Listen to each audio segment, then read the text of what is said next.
Hello, my name is Adriana Albuquerque, and for my final project I'll be talking about online certification programs, and I will specifically be looking at Richard Wilson's online designation, which is a professional certification program for the professionals in the hedge fund industry, and his certification program has grown a lot in the past year. I have done research on this topic and I discovered that the certification and designation program industry is very competitive and requires a long-term investment to begin to return positive cash flow to the sponsoring organization. A comprehensive survey of the certification industry in 2003 found that 79% of organizations launched certification programs expecting them to become financially self-sustaining within the first 5 years.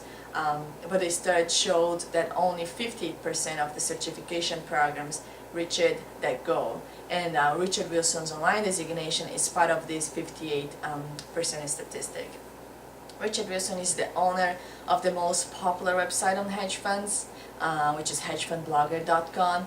His website gets over 10,000 page views of traffic each day, with no formal training but with a lot of hard work and capital investment. Richard launched the CHA designation program in 2008, and within the first week he had more than 20 professionals join the designation, and last year his program had over 70 participants, and so far within the first 3 months of 2009 there have been another 200 professionals admitted into the program.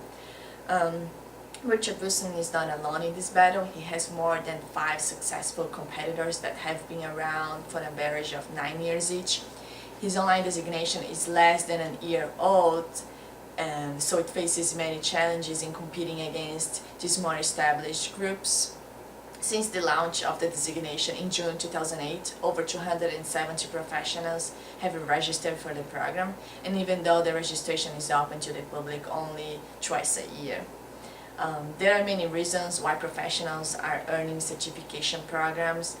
2 of the more frequent reasons are to hold a designation which attests to their professionalism, while also communicating to prospective clients that they have a certain mastery over a specific body of key knowledge.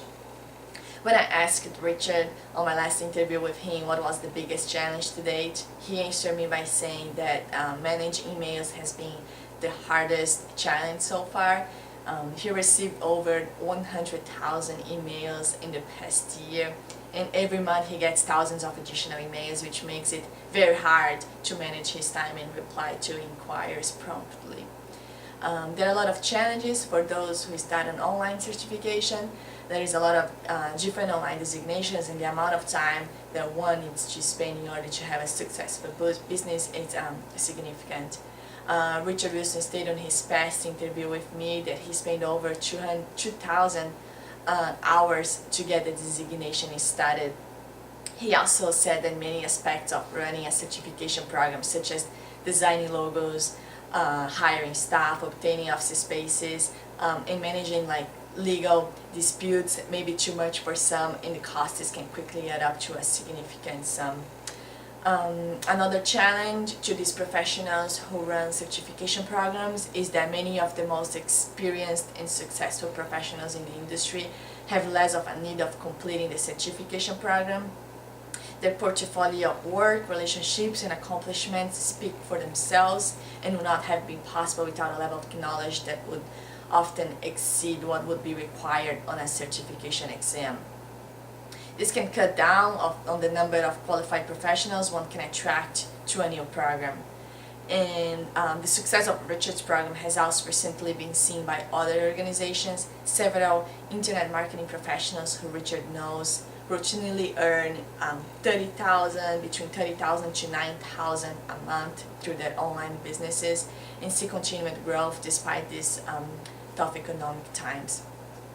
Richard believes that there is a large gap between the groups of professionals who know how to run a professional blog and those who hold this expertise and key knowledge that everyone searches for every second on Google.